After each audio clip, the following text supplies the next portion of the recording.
think I'm in a different room.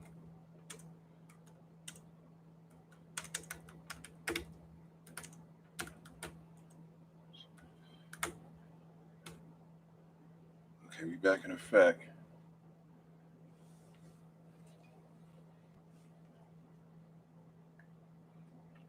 Hey, can you guys hear me? Because I see all the chats.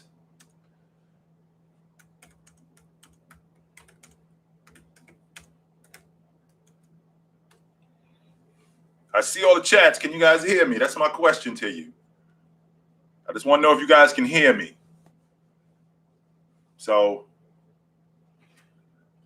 just want to put it out there that I'm hot. I think I'm hot. I think I'm hot now.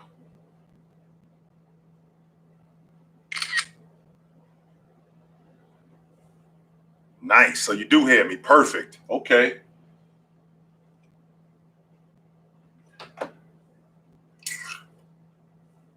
So again, guys, I'm answering questions and I'm watching the Phoenix Suns game at the same time. And in addition to that, I'm also talking about the draft lottery tonight. So I'm good, man. What's up with you guys? How y'all running tonight? Love you too, man.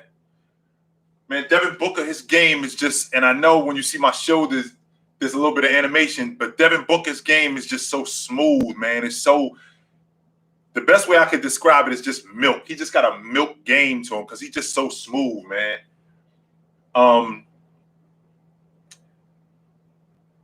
My thoughts on the lottery. I think Cunningham is going to be good for Detroit. I think the Minnesota Timberwolves dodged a bullet tonight. Let me tell you, they absolutely did. So that could have gotten real ugly, real fast for them. So with the Rockets getting the number 2 pick, they literally are starting over.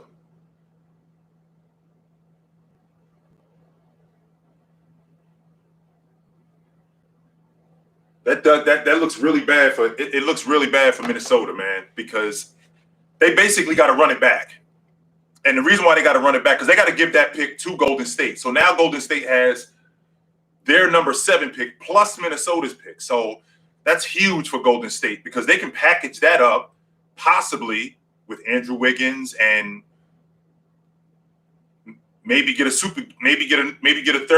third player better than Wiggins. But I'm currently looking at what Minnesota's doing with losing that pick to Golden State. They got to run it back. They have to run it back. Well, the Cavs, I think they already shored up their backcourt with what the Cavs are doing with Sexton and Garland. I think those guys are their backcourt of the future. I think Kevin Love gets moved. I think he gets moved on draft night.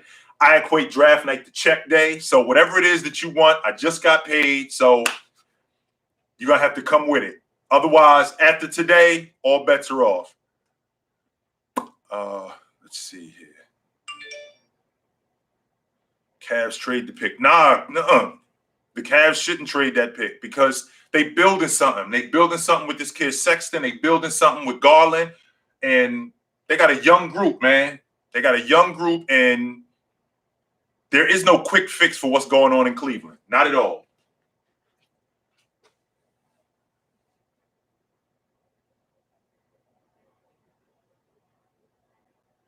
I just like what the Clippers are doing. I still think the Clips Jazz winner wins the Western Conference.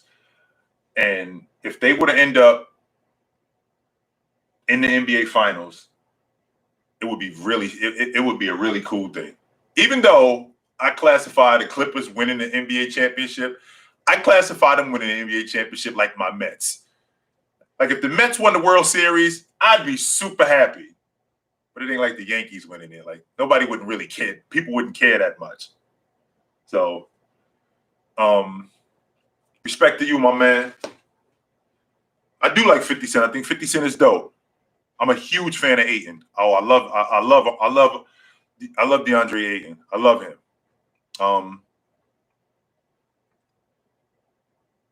Thank you. My thoughts on Andre Drummond. It's unfortunate that he left Cleveland because I think they're going to get a good pick. And I think they're trying to build something in Cleveland. And it's going to take time because there's no quick fix in places like Cleveland, Minnesota. That's why when you draft guys and you trade your draft picks, you have to hold on to those because that's essentially your lifeline. Minnesota's not getting anybody to come sign there. They're not getting any big-time free agents. So their lifeline is the draft and trades. That's how they build their team.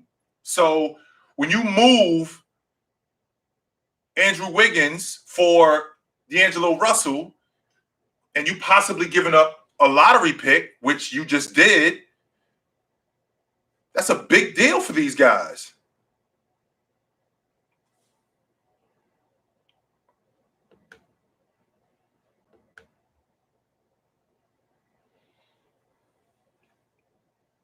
What are your thoughts on stars wanting to add small markets? But it's exactly what I just got finished talking about with Minnesota. Places like that, Minnesota, New Orleans.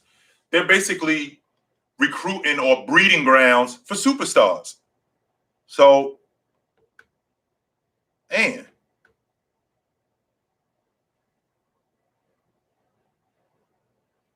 50 Cent getting screwed by Rick Ross's crew. I don't know much about that. But I'll find out.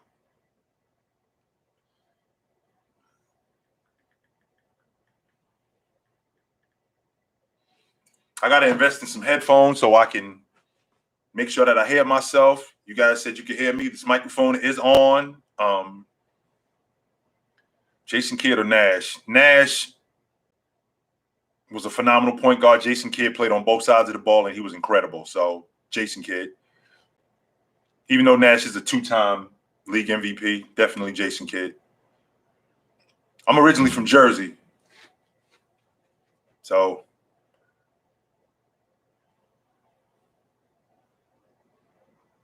you can hear me. That's good news.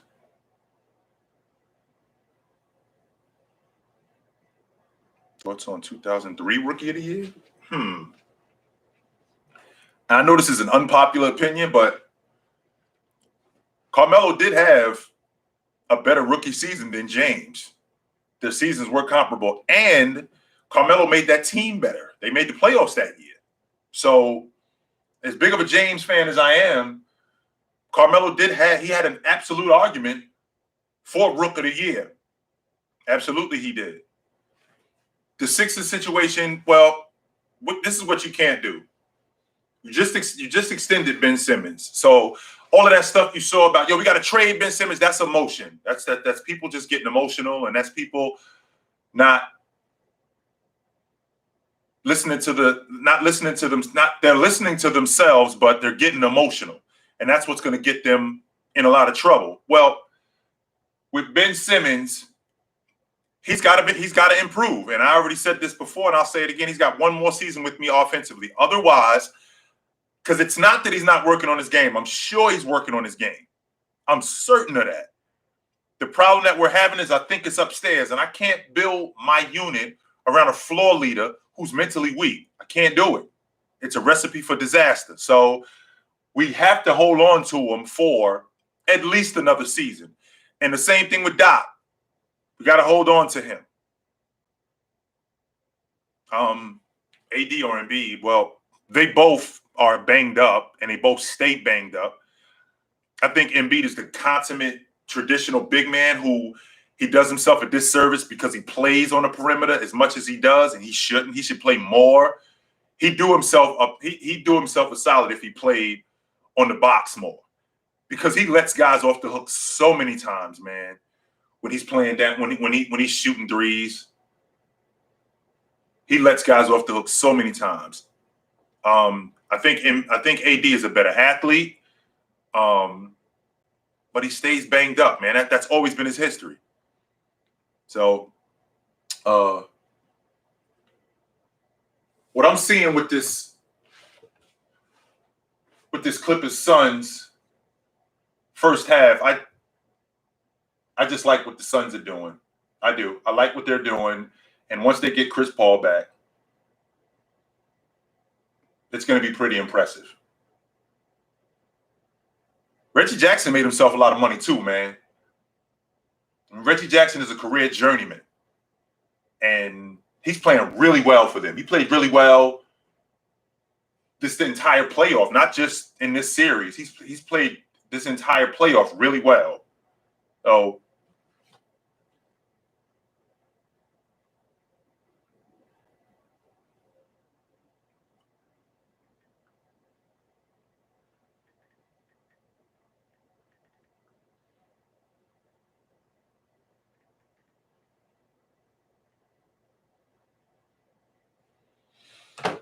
what are my thoughts on Jared Allen?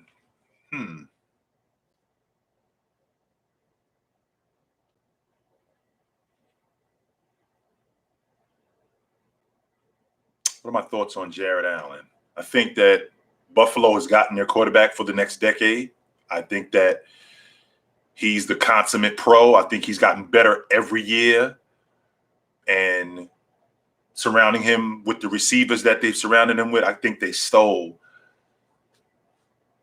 from Minnesota. I think they stole him.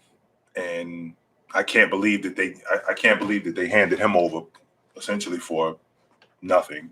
But I believe I think he's a next level quarterback. No question about it. So top 10 all time. I've already discussed this when I was on the spot. My top 10, it's James, Jordan, Jabbar, Chamberlain, Russell, Magic, Bird, Duncan, Olajuwon, Diesel. That's my top 10. I think the Bulls are going to lose Zach LaVine in free agency. I think them continuing with Kobe White and with the Euro, and now getting the Euro from Orlando, that was big for them. So, but they're going to lose Zach LaVine in free agency. Thoughts on George Mikan? They won the NBA championship almost every year he played, just like Bill Russell.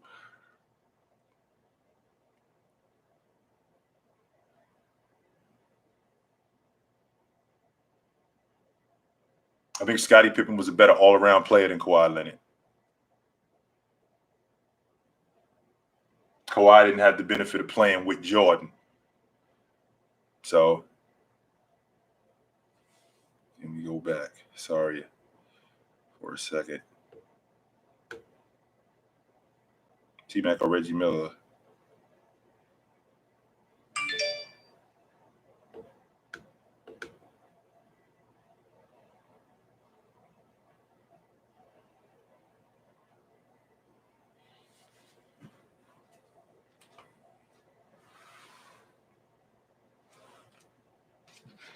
Best playoff performance of all time. In my lifetime, man, that Jordan 93 run was pretty significant. James in 15, even though they lost, James in 16 was even better. Olajuwon in 94.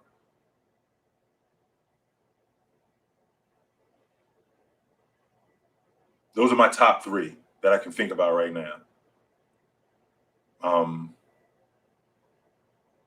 It's not indisputable, and I really wish you guys would stop with it's Jordan and there's no question. Yes, there is. In fact, if it wasn't a question, this dude wouldn't be in the conversation. If it wasn't a question, Jabbar wouldn't be in the conversation. So it absolutely is a question. It's not just Jordan and that's it. And if you're saying that, that means you're completely biased. And I was around when Jordan was playing. So I remember him when he had hair and they called him Air Jordan. So You guys have to be transparent. Because like I said earlier today, I can make an argument for Jordan being the best. I can make an argument for James being the best. I can make an argument for Jabbar being the best. So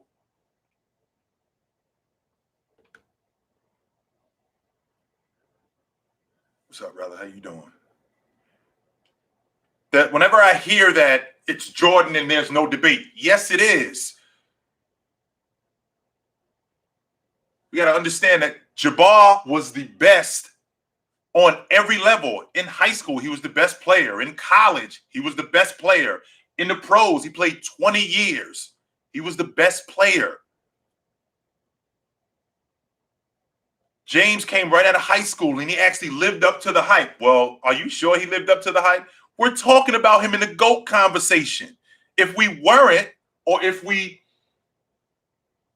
he didn't, then we wouldn't be talking about him right now. So there's absolutely an argument for him, and there's an argument for Jordan. Jordan goes without saying.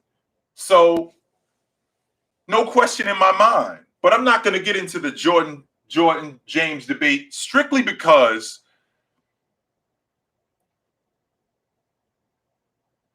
the people who are dead set on Jordan are not moving. The people who are dead set on James are not moving. The limited amount of people, including myself, who believe that Jabbar is in the conversation need to be heard. So, and Orlando should not trade that pick. And the reason why is the same reason why Minnesota is in the position that they're in. Minnesota is in the position that they're in because they got to build their team through the draft. Well, losing that pick to Golden State basically means that they got to run it back. Because who are they going to sign in terms of a big-time free agent in the summer? Who's going to Minnesota to play with Cat and D'Angelo Russell? So I have to believe that they got to run it back. Well, Orlando is in the same predicament. They got to run it back. Because they're not going to get anybody in free agency like that. And they got to build it through the draft. I love that kid in Sacramento, Halliburton. Him and De'Aaron Fox are incredible. And I think the problem in Sacramento is that they got the wrong guy. They got the ingredients because I think they got a potential all-league defender in their big fella. I think their backcourt is legit. I think the problem that they're having is that they got most of the ingredients. They got the wrong chef in the kitchen. I don't think Walton is the guy. I think that's the problem. I think that's your problem right there. So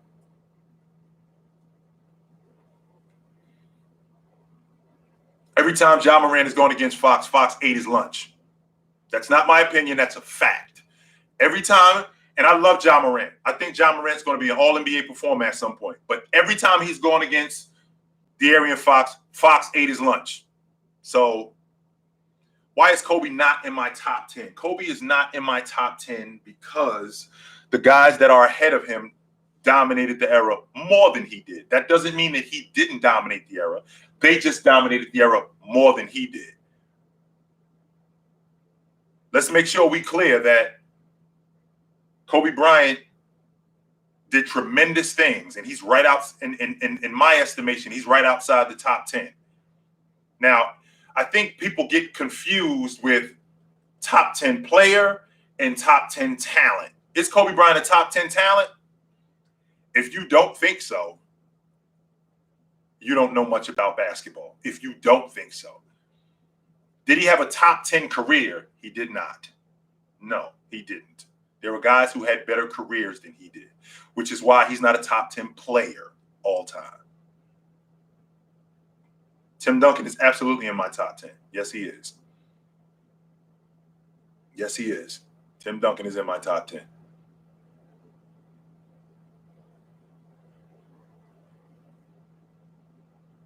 I think that the Pacers had, I think I touched on this a while ago. The Pacers had some tough breaks, man, where they've just been snake bitten. You know, in 18, they go against the Cleveland Cavaliers, and to be honest with you, if they don't see Cleveland, I think they go a lot further in the playoffs, because I think they had 7 guys off that unit, averaging double fit, and there's higher expectation, and Vic ends up getting hurt. He's out for the season. Well, he comes back. He's not the same guy, so you guys move on from him, and you steal Warren for a large pepperoni pizza and a 6-pack of Sprite, because the guy was averaging 20 a game. Sabonis ends up turning into an all-star. Miles ends up turning into he was on his way to being an all-league defender. Then Warren gets hurt. So that was a tough one, because I honestly think that the Indiana Pacers, they got good players and they got the ingredients. They just been snake bitten. This is a damn good game, guys. This is a damn good game. And I think it's evenly matched with Leonard being out and Chris Paul being out. And again, I can't reiterate this enough with Devin Booker, that his game is so milk. He got to get it going. Yeah, he got to get going real soon.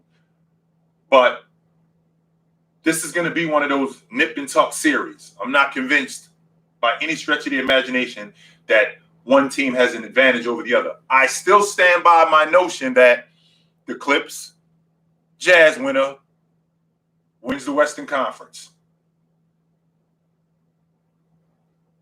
So I think that with the Nuggets, what do they need to do to get better or to be a championship contender? Well, losing Murray was huge for them. And Michael Porter Jr. has to come back better. He falls in love with that long ball. He's a better rebounder than I gave him credit for initially, and he actually attempts to play defense. So I think that once he improves on those things, I think they're going to be even better than what they were this year. And Murray has to come back better. He has to. Just like Michael Porter has to come back better.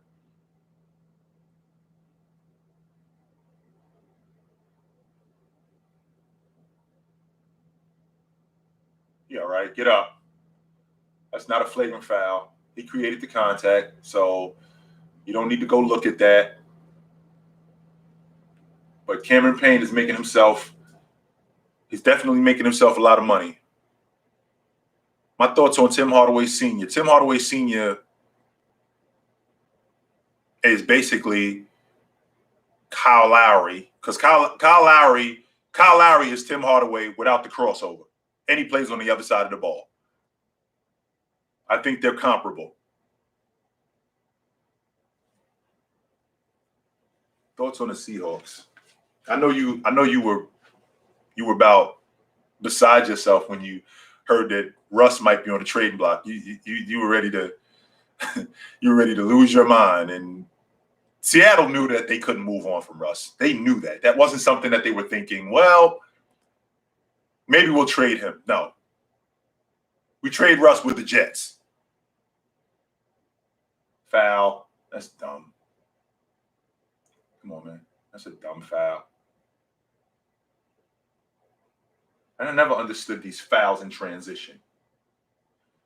You know, as a kid, coaches teach transition defense. When you do things like, that's why they created clear path fouls, because it's a bailout and you shouldn't be rewarded for that, for stopping a fast break. You shouldn't be. Coaches in high school, coaches in grammar school teach transition defense. And because they teach transition defense, they expect you to know that at the pro level. So when you bail guys out, getting back on defense, you should be penalized for that and not just with a foul.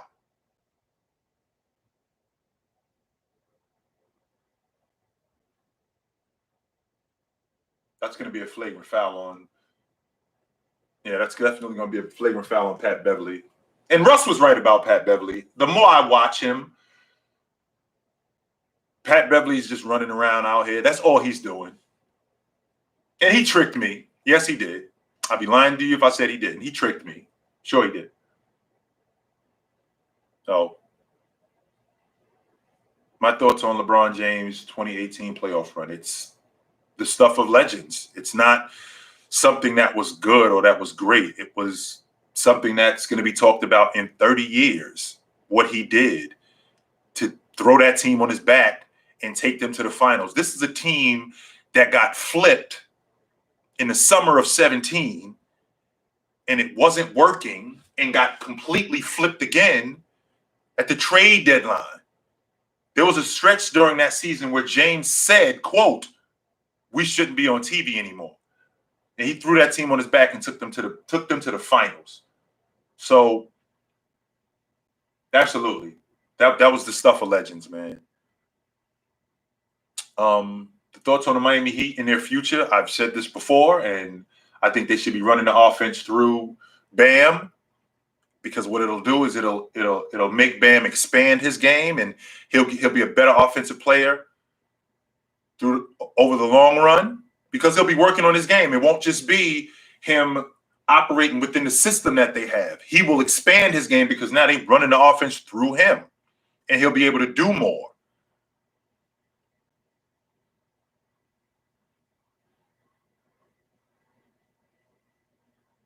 Good D. Good D.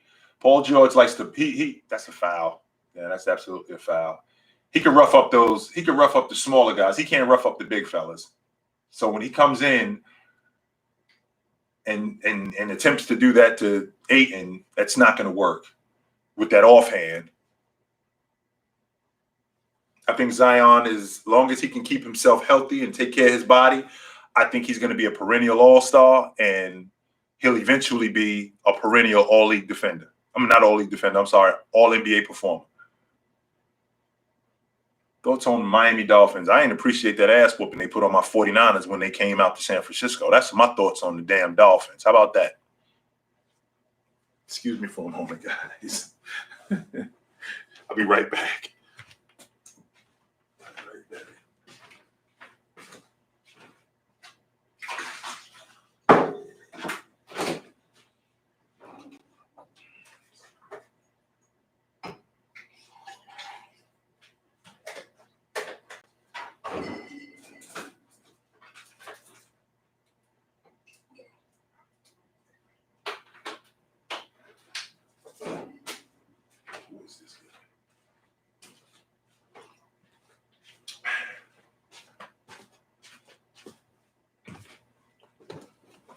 I'm sorry, I'm back.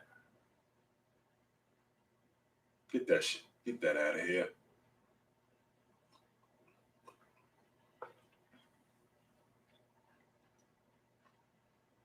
Yeah, that's a foul.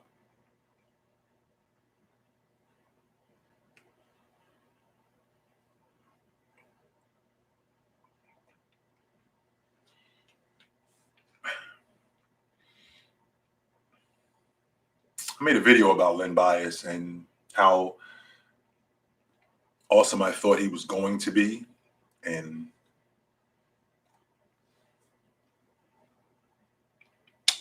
how sad it was that he ain't around no more, because he was going to be incredible.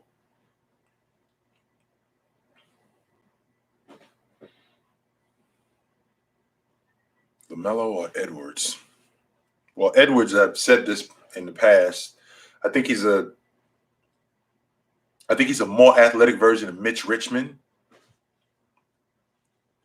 I think he's going to be, as his game expands, I think he's going to be also I think he's the future of the NBA. Him, Zion Williamson, guys like that.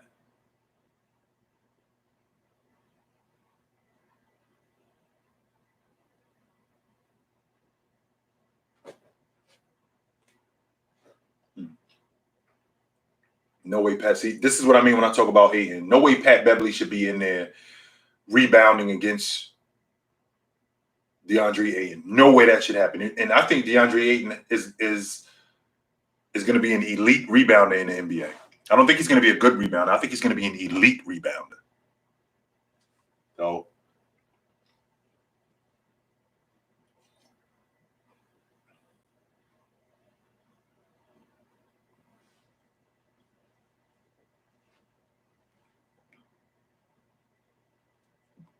my thoughts on Jaylen Brown are, I think that Celtics, with having Jaylen Brown, I think he makes Marcus Smart expendable because I think he's going to be an all-league defender at some point and he can score. So it's possible that the Celtics can put a package together with Marcus Smart in there to get a reliable number 3 scorer. And I think that Jaylen Brown will make up for what Marcus Smart gave them defensively. I do think he's that. I do think he can be that good defensively. Yes, I do.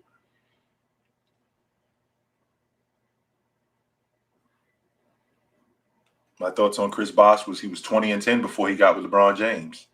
There was a stretch when he first got to Miami in the 2010-11 season where they had won 15 straight. I think they were 15-1 when he led them in scoring. And James had said that we need to start running the offense. We need to get him involved more.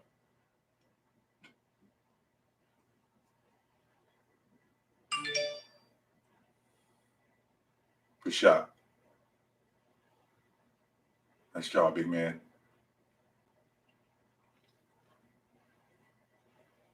Well, the Eastern Conference is so tricky. When you talk about the Raptors, man, the Eastern Conference, the shot. The Eastern Conference is so tricky, man, because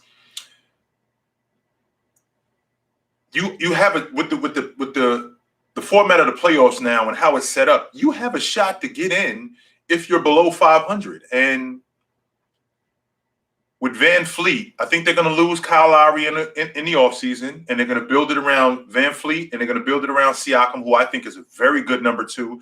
But he needs a Leonard type of guy. He's not a guy who you can – he's not a guy where the number 1 is good or even great. Now, he needs a guy like Leonard who takes a lot of pressure off of him. But him, Van Fleet, I still think that Toronto's a ways away, and they got work to do. My thoughts on Shea, and I've said this in the past, I think Doc hated to have to give him up. I think if Doc could have kept him, he would have absolutely kept him. Shea was with Doc and having Doc and Sam Cassell, he was basically at point guard university. And I think that Doc and Sam Cassell were going to turn him into that. And I think he hated to give him up. I understand the logic because it was to get Leonard and Paul George, and they're now in the West Finals with this group. So I understand the logic. But if Doc could have kept him, he absolutely would have rather had kept Shea, but it just didn't work that way.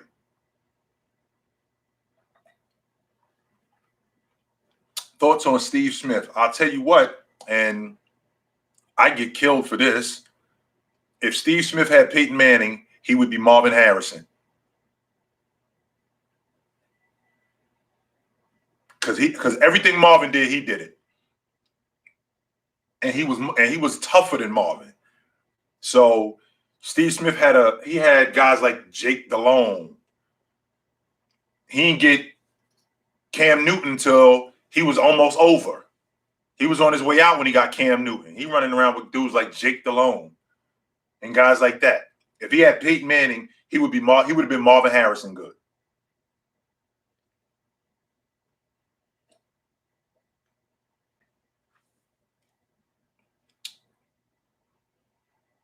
The Pistons are a ways away. That's the reason why they got the number 1 pick in the draft. So I love Colin Sexton. He doesn't pass enough for me, and that's going to be a problem for Cleveland. And I think that's something that he needs to work on coming back. I mean, as the lead guard, he averages 4 assists. That's not enough, man. That's not enough. I think he's a solid defender. I think that he can work on his playmaking ability a little bit more, which would enhance his ability to pass at the pro level. I think he's in a stage right now where he's trying to prove that he can stick. He never was a passer initially. He wasn't that much of a passer when he was in When he was in college at Alabama, he wasn't much of a passer. So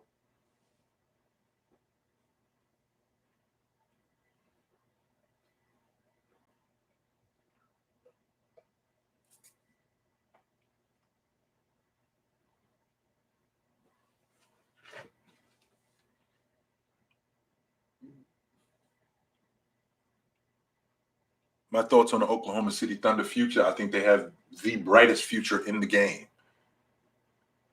In addition to without their first round pick, just Oklahoma City's first round pick alone, just the first round picks that they've gotten, they have 13 ones over the next 5 years.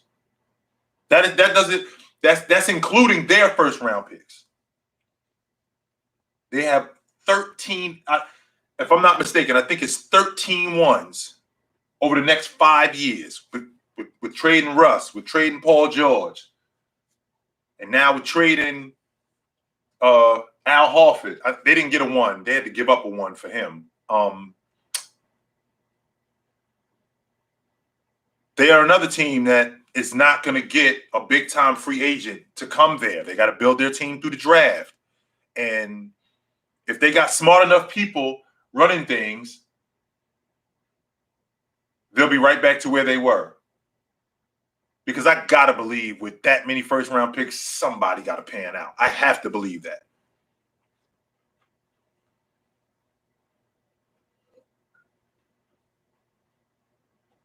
The problem the Clippers have is, even when Leonard is on the floor, the problem that the Clippers have is they go stretches where they can't score.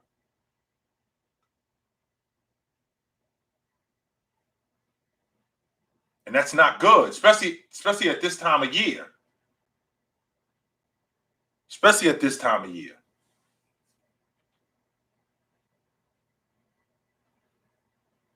Udonis Haslem, they're gonna raise his jersey up. And a lot of people think that I'm nuts for that. They're gonna retire his jersey with the Miami Heat. Longevity means a lot. Longevity is something that a lot of people take for granted. He's been a fixture there. He was a starter on 3 championship teams. He's their all-time leading rebounder. And he embodied everything that the Miami Heat was, just from a standpoint of toughness.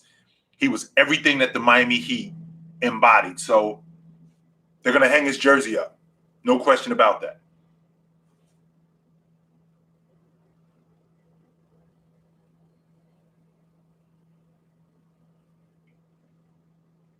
And I stand by this. I don't think this is just a run. I honestly believe that DeAndre Ayton's going to be an all-NBA performer at some point. I just think he needs to get tougher, man, because once he does that, he'll be able to dominate, and there won't be anybody that can touch him. Because I think he can be an elite rebounder. He runs like a deer. I'd like to see him be a better defensive player, and that comes with work. But T-Mac or Reggie Miller to lead a team. Reggie Miller never. Reggie Miller was 3rd team All-NBA at his best. That's as far as I'm going to go with that. And Reggie Miller isn't a good shooter. He's one of the best shooters that I've ever seen, but he was 3rd team All-NBA at his best. Tracy McGrady is absolutely a guy you build it around. As long as he can hold up. If he can't hold up, then he's useless. Good shot.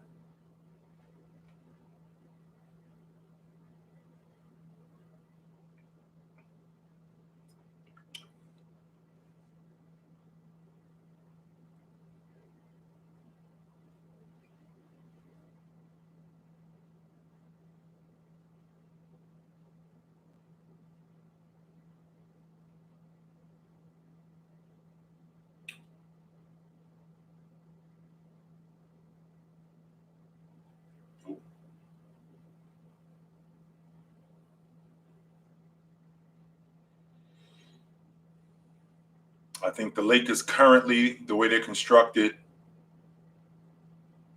They cannot win the NBA championship relying on LeBron the way they do. They can't win the NBA championship. He'll be 30. He'll be 36 on opening night. And I still think James is elite, but they can't rely on him as much as they do. They have to get him some help in there. Nope. They have to get him some help in there. I think that he's got one more season at this level before he starts to slow down. And foul. Oh, my God. That's a foul.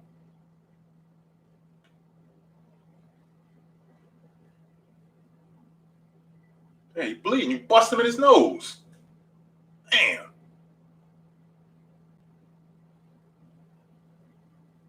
Pat Beverly is gone. Yeah, he gone. He's tossed. He out. No doubt about it, he's out.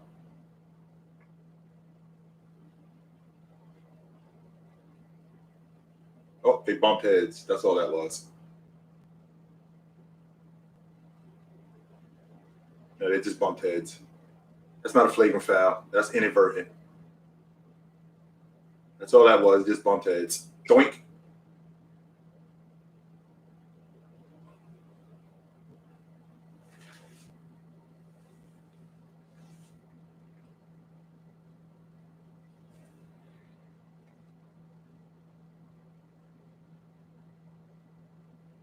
Alex Caruso just got arrested and is in jail. For what?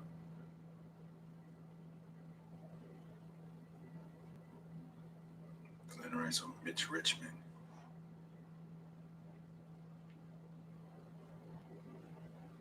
I think Glenn was a better overall offensive player than Mitch Richmond.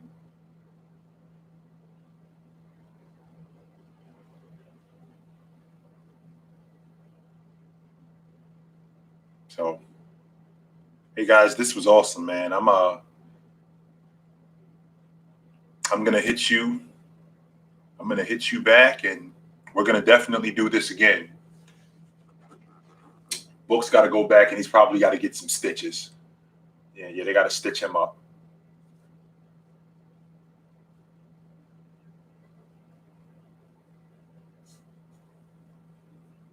So,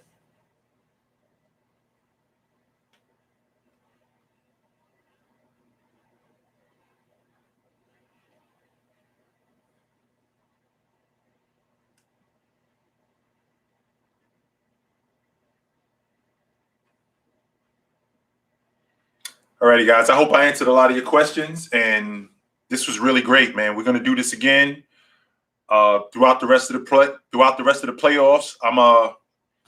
I'm definitely gonna get with you guys again, and I'm gonna let you guys know when I'm on live again on YouTube, and you will definitely catch me on TikTok on a regular basis. So this was awesome, man. Thanks again, guys.